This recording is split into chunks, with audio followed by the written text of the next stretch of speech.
Greetings and welcome back to room 303 in our Talks with Walt. We are calling these Talks with Walt our study through Whitman's deathbed edition of Leaves of Grass. We turn now to Song of Myself, passage 1-9. Someone was asking me the other day, what do you have to say to all this crazy conflict that we're living through, all this politics, all this dissension in the country and in the world? And I said, we should just study Leaves of Grass. Leaves of Grass, that old poem, the collection of poems.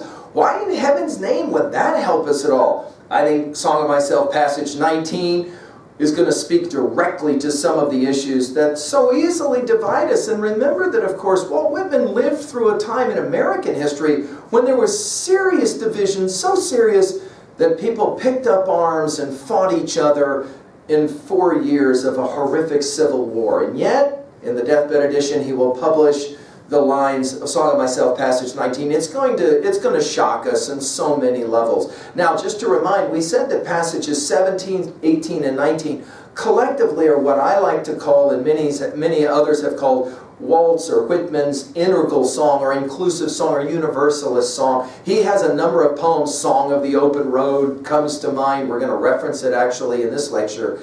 And of course, it makes sense to kind of see the singing that Whitman will do. Now, of course, let's say it out loud. I'm assuming that you've been following our stuff at learnstrong.net. We did the 24 poems of inscriptions. We did the 19 sections of Paumanok, and we have done all 18 preceding sections of Song of Myself. And we now turn to passage 19. Let's just enjoy the passage. Notice how many this there are here, T-H-I-S, 9 of them at least. This is the meal equally set, this the meat for natural hunger. It's for the wicked just the same as the righteous. I make appointments with all. I will not have a single person slighted or left away. The kept woman, sponger, thief are hereby invited. The heavy-lipped slave is invited. The venereally is invited. There shall be no difference between them and the rest. This is the press of a bashful hand. This the float of odor of hair. This the touch of my lips to yours. This the murmur of yearning. This the far-off depth and height reflecting my own face. This the thoughtful merge of myself and the outlet again. Do you guess I have some intricate purpose? Well, I have. For the 4th month showers have, and the mica on the side of a rock has. Do you take it I would astonish? Does the daylight astonish? Does the early redstart twittering through the woods? Do I astonish more than they? This hour I tell things in confidence. I might not tell everybody, but I will tell you.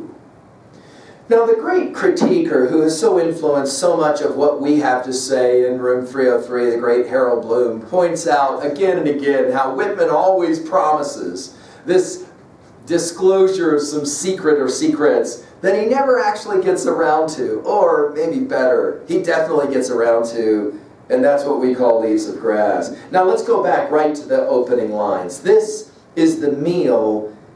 He originally in the 55 edition said, pleasantly said, equally said is going to be the language of the deathbed edition.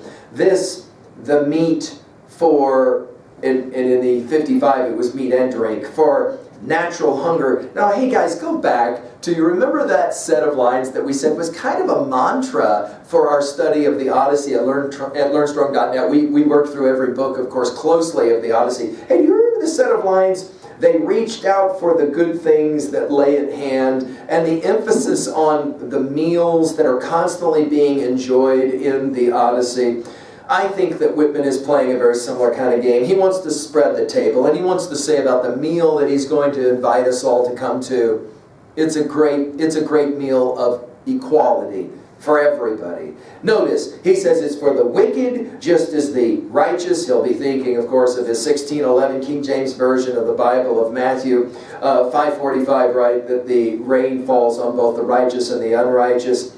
I make appointments with all. In other words, I'm going to accept everybody into this meal that I am providing. I will not have a single person slighted or left away. Again, this is the integral song. This is that inclusion model as opposed to an exclusivity. He will say, the kept woman. In the original 1855, he put ands in between all of these, and then he tightened up his prose, his poetry. The kept woman, sponger, thief are hereby invited. In other words, all people from all different parts of the social spectrum. Here at Whitman and his sociology coming out, right? And of course here we're going to use, and we don't run from the fact that Whitman used racist language, and we have commented already on this in our sections, Song of Myself, passages 10 and 13. Notice here the heavy-lipped slave. Now he's going to use terms like this that will sound very much like the Othello 1:1 line of thick-lipped, and again, it's obviously racist, and yet notice what he does with this racist line. The heavy-lipped slave is invited. The venereally is invited. Now, this, of course, one possessing the venereal disease, there shall be no difference between them and the rest. In other words, everyone, Whitman was radical for his day using this. Of course, he's radical today because of the racist language. And we say we are the stories that we tell and retell. We're the stories we accept. We're also the stories we decide to reject. And yet, we want to point out that here, at least, Whitman is saying to his present day audience, right, we're going to accept everyone. Whoa. Now this is radical for its day, no question about that. By the way, I just put this in 3a. We want to come back to it later. But Song of the Open Road plays an interesting game where Allons, I'm reading now Song of the Open Road, passage 10. We'll come back to this, what we're reading now. But notice how he said, even people who have venereal disease, I'm totally accepting them. But notice in Song of the Open Road, he says, Allons, yet take warning. He traveling with me needs the best blood, fuse endurance. None may come to the trial till he or she bring courage and health. Come not here if you've already spent the best of yourself. Only those may come who come in sweet and determined bodies. No diseased person, no rum drinker, or venereal taint is permitted here. Now, that's fascinating because Whitman can say it on both sides. He'll play this game often. That is to say, he'll mess around with saying, look, I'm going to play around with accepting those who have some kind of venereal disease, and then later he will say, those who do not. Notice that we continue with, there shall be no difference between them and the rest. And then notice this repetition of the word this over and over again. This is the press of a bashful hand. Now, of course, he's going to play around with some sexual language here, which will shock us in some regards. This is the float, an odor of hair. I mentioned to you that hair is going to be significant when we're reading Leaves of Grass. This is the touch of my lips to yours, the kiss, obviously.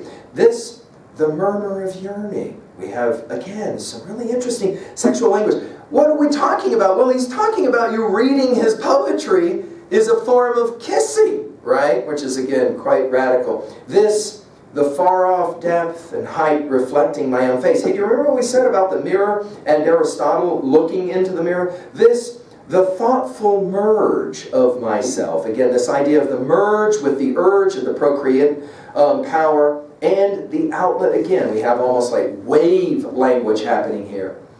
And then he turns to you, the reader, and using language that sounds like passage 18, have you heard, or passage 13, starting from Pomona, with someone asking, do you guess I have some intricate purpose? In other words, I have a purpose. I have some intentionality here. There is a reason I am playing the game I am playing. He says it. Well, I have. I have a purpose. For the 4th month, he used April showers in April rain in the 55 edition, have, and the mica on the side of a rock has. Now, it's interesting that he uses the word mica here. Is he referencing grass, at least hardened grass? I'll let you decide. Do you take it? I would astonish. It's a very American. Do you take it? I would astonish. Shock. In other words, Whitman liked Chaucer, and of course he loved his Chaucer. We've had these comments from our study of Chaucer and Canterbury Tales. Whitman, like Chaucer, knew he was going to surprise or astonish. Does the daylight astonish? That's a beautiful question. I mean, if you're tuned into it, the daylight will astonish, and yet it's every day. Does the early redstart, another bird reference, twittering through the woods, I mean, this is a pure Thoreau line as well. Do I astonish more than they? In other words, yeah, okay, I'm going to shock you, but I shouldn't shock you because everything I'm going to talk about is so unbelievably natural, like, of course, the sun, the daylight coming, or a bird singing in the trees. This hour, he says, notice the immediacy of this. I tell things in confidence, a secret. I might not tell everybody, but I will tell you. Remember that line that we love so much from passage 4, both in and out of the game and watching and wondering at it? I think Whitman is playing games with us. He says, hey, come here. I'm only going to tell you and a few other people. Of course, he's publishing Leaves of Grass. He hopes for a lot of readers, although it wasn't a lot in his lifetime necessarily. But millions and millions of readers later, and yet somehow, we all somehow feel like we're connected into this thing called Leaves of Grass. Now, when we get to Brooklyn Ferry, we're going to play this similar kind of game and make the observation again. It is the genius of Whitman that he's able to be specific and universal simultaneously, and that's where we will finish now this comment at 2a. It is. It's an amazing thing. Whitman's plan is to be intentional, inclusive, universal, and specific. How many writers can we say that about? Well, only the great ones, right? Of course, Homer and Virgil and Milton and Dante, right? Emily Dickinson comes to mind. And to be, well, the echoes and the repetitions that are here are quite remarkable. And the power of a rhetorical question which can lead to the invitation and intimacy, we might even say. I like to think of 3a, I'm just going to challenge you to think about the way that we play this game with the Marlowe storyteller of Heart of Darkness. We mentioned the Odyssey. I want to as well mention Ken Wilber's, again, integral model from Ken Wilber. He will argue, no human mind is capable of 100% error. We all have something that we can contribute to the riddle, as it was called in an earlier passage of Song of Myself. Finally, at 3b, this question.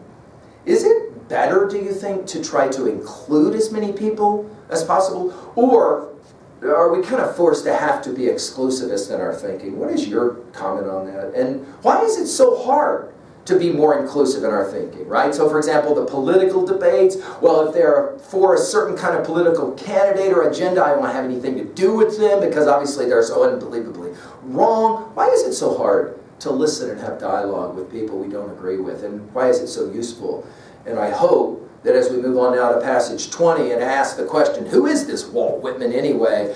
We're going to be astonished. We are going to be shocked with the secret, the answer to the riddle. I hope you're enjoying this. Thank you.